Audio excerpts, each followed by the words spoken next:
प्यारे बच्चों, आज हम पाठ बाजार दर्शन भाग 3 पढ़ेंगे।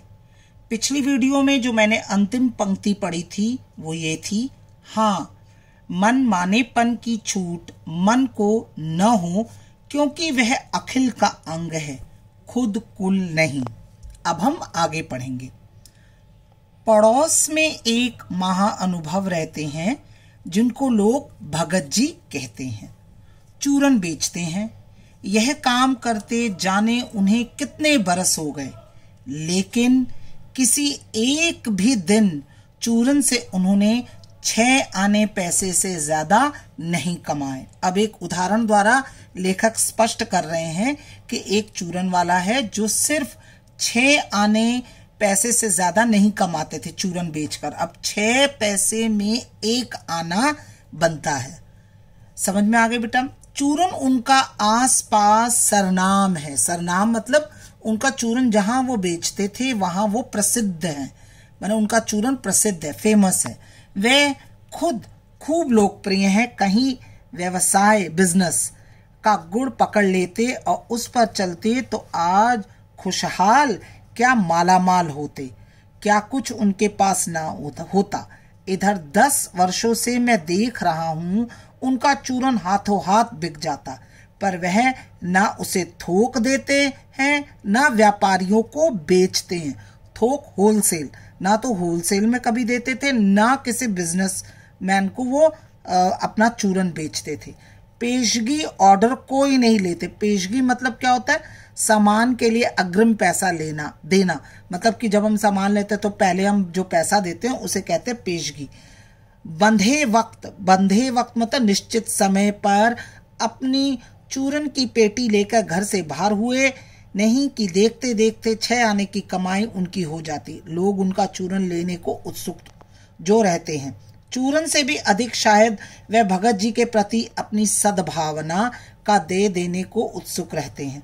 पर 6 आने पूरे हुए नहीं कि भगत जी बाकी चूरन बालकों को मुफ्त बांट देते थे। कभी ऐसा नहीं हुआ कि कोई उन्हें 25वां पैसा भी दे सके। कभी चूरन में लापरवाही नहीं हुई है और कभी रोग होता भी मैंने उन्हें कभी नहीं देखा है। मतलब कि वो रोज आते थे, रोज 6 आने का चूरन बेचते थे, उसके बाद वो जितने बचा हुआ चूरन है वो बच्चों को बांट देते थे। और तो नहीं, लेकिन इतना मुझे निश्चय मालूम होता है कि इन चूरन वाले भगत जी पर बाजार का जादू नहीं चल सकता। महत्वपूर्ण पंक्ति है। ये जो भगत जी हैं इन पर बाजार का जादू बिल्कुल नहीं चलता। अब कैसे उन्होंने आगे स्पष्ट किया देखिए।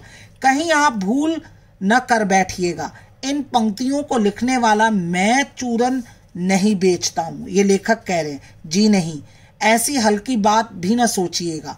यह समझिएगा कि लेख के किसी भी मान्य मतलब होता है सम्माननीय पाठक से उस चूरन वाले को श्रेष्ठ बताने की मैं हिम्मत कर सकता हूं। मतलब हमसे वो बेहतर ही होगा। ऐसी कौन सी विशेषताएं थी जो लेखक ने चूरन वाले का उदाहरण देकर स्पष्ट किया, वो आप आगे पढ़ेंगे। आगे देखिए, पाठक से उस चूरन वाले को श्रेष्ठ बताने की मैं हिम्मत कर सकता हूं। क्या जाने उस भोले आदमी को अक्षर ज्ञान तक भी है या नहीं। मतलब वो पढ़े लिखे नहीं थे चूरन वाले, और बड़ी बातें तो उसे मालूम क्या होगी, और हम आप न जाने कितनी बड़ी बड़ी बातें जानते हैं। मतलब हम अपने आप को बहुत पढ़ा लिखा श्रेष्ठ समझते हैं, पर वो ऐसे नहीं थे। हम इसमें यह तो हो सकता है कि वह चूरन वाला भगत हम लोगों के सामने एकदम नाचीज आदमी हो, मतलब तुच्छ हो, क्योंकि वो पढ़े लिखे नहीं थे, उनके पास पैसा भी अधिक नहीं था, तो हम उन्हें बिल्कुल मामूली सा इंसान समझते होंगे। लेखक ऐसा कहते हैं।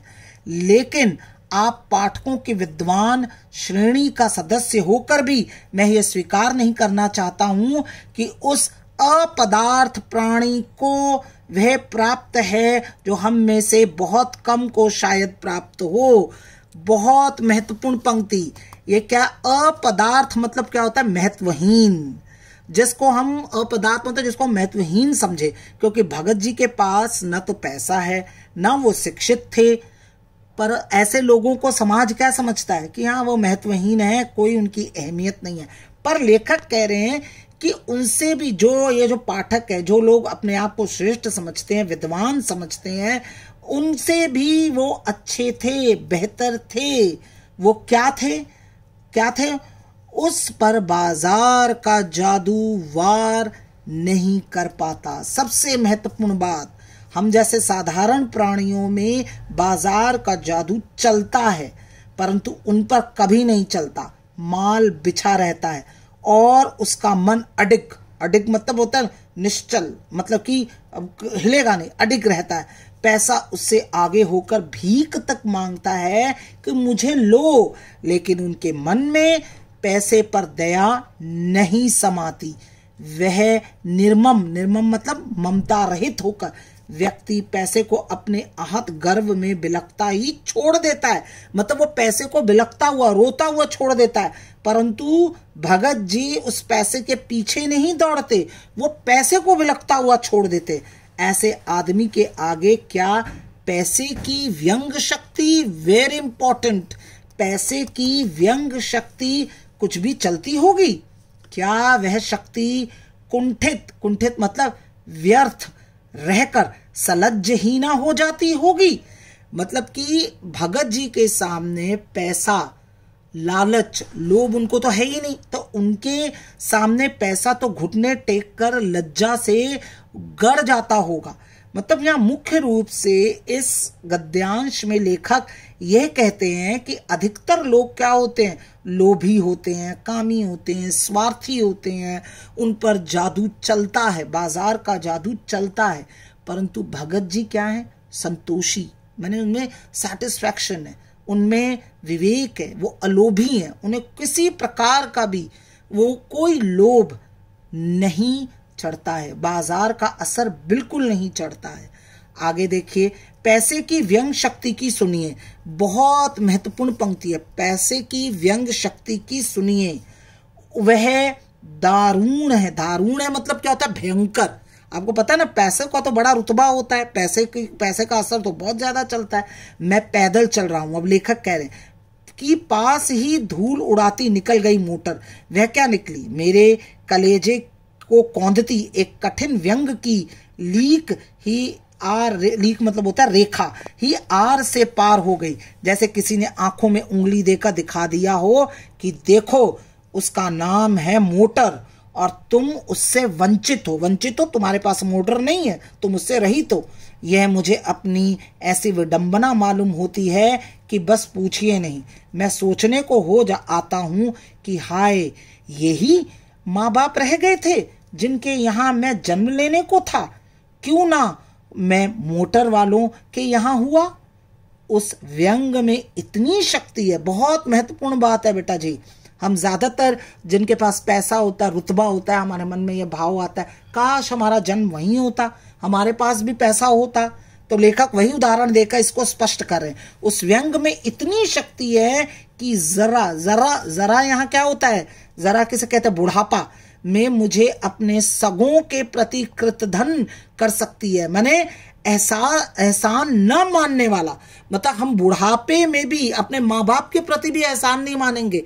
वो कहेंगे कि क्या गरीबी में ही मेरा जन्म हुआ, गरीबी में मैंने पैसे मेरे पास थे नहीं, गरीबी थी।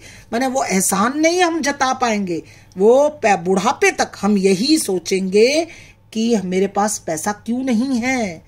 लेकिन क्या लोक वैभव, अब लोक वैभव क्या हो गया? सांसारिक धन दौलत की यह व्यंग शक्ति उस चूरन वाले अकिंचित कर मनुष्य के आगे चूर चूरू होकर ही नहीं रह जाती। अब देखो, अब यहां क्या कह रहे हैं कि जो साधारण प्राणी होगा वो तो पैसों से, रुतबे से प्रभावित होगा, परंतु चूरन वाले से वो कुछ नहीं कर सकी। अकिंचित कर मतलब क्या होता है? अकिंचित कर मतलब होता है जो कुछ ना कर सके। मतलब चूरन वाले के सामने वो धन दौलत, ऐश्वर्य, पैसा, रुतबा उसे कोई असर नहीं दिखा सकी। तो वह क्या बल है, तो वह क्या बल है जो इस तीखे व्यंग के आगे ही अजय ही नहीं रहता, बल्कि मानो उस व्यंग की क्रूरता को ही पिघला देता है। मतलब जो इंसान ये व्यंग करता है, जो सोचता है, तो उसके सामने माने चूरन वाले के सामने उस व्यंग को वो पिघला देता है। उस बल को नाम जो दो, पर वह निश्चित उस तल की वस्तु नहीं। अब वो बल क्या है? नैतिक बल। उस बल यहाँ क्या होगा? Moral values. नैतिक बल जो वैभव से नहीं, मतलब कि धन संपत्ति से नहीं मिलती है, वो किससे फूलती है? वो आत्मा से फलता फूलता है। तो यहाँ उस बल का नाम जो दो, पर वह निश्चित उस तल की वस्तु नहीं है जहां पर संसारी वैभव फलता फूलता है। जो संसारी लोग हैं वो तो धन और वैभव में ही डूबे रहेंगे, पर वह कुछ अपर जाति के तत्व है, मतलब वो भगत जी जैसे ही कुछ ऐसे दूसरी जाति के ही लोग होंगे। लोग स्पिरिचुअल कहते हैं, स्पिरिचुअल मतलब धार्मिक, आत्मिक, नैतिक कहते हैं। मुझे योग्यता नहीं कि मैं इन शब्दों में अंतर देखूं और प्रतिपादन करूं। मुझे शायद से सरोकार नहीं, सरोकार मतलब भी नहीं है, मतलब मैं ऐसे शब्दों का इस्तेमाल भी नहीं करूंगा। मैं विद्वान नहीं कि शब्दों पर अटकूं, लेकिन इतना तो है, जहां तृष्णा मतलब क्या होता है? जहां प्यास है, बटोर रखने की स्प्रिया है, मतलब क्या? एकत्रित करने की होड़, इच्छा है, वहां उस बल का बीज नहीं है, वहां नैतिक मूल्य नहीं है। ये बिल्कुल सही बात है। जहां नैतिक मूल्य होंगे वहां एकत्रित करने की भाव ही नहीं होगी, वहां उस बल का बीज नहीं। लेकिन यदि उस बल को सच्चा बल मानकर बात की जाए तो कहना होगा कि संचय की तृष्णा, संचय मतलब होता है इकट्ठा करने की इच्छा, और वैभव की चाह में व्यक्ति की निर्बलता ही प्रमाणित होती है। निर्बल ही धन की ओर झुकता है। बहुत महत्वपूर्ण बात है, निर्बल ही धन की ओर झुकता है। जिसमें नैतिक मूल्य नहीं होगा वो धन को ही संचित करता रहेगा, एकत्रित करता रहेगा। जो जिसमें कमजोरी नहीं है, जिसमें ताकत है, जिसमें क्षमता है, वो कभी भी पैसे के पीछे नहीं दौड़ेगा। वह मनुष्य पर धन की और चेतन पर जड़ की विजय है। तो यहाँ तक आपको बात पूर्णतः स्पष्ट होगी। अब हम अगली वीडियो में ये अंतिम भाग पढ़ेंगे। इससे संबंधित जो प्रश्न हैं वो मैं वर्कशीट में दूंगी, जो आपने रूल शीट पर करने हैं। धन्यवाद।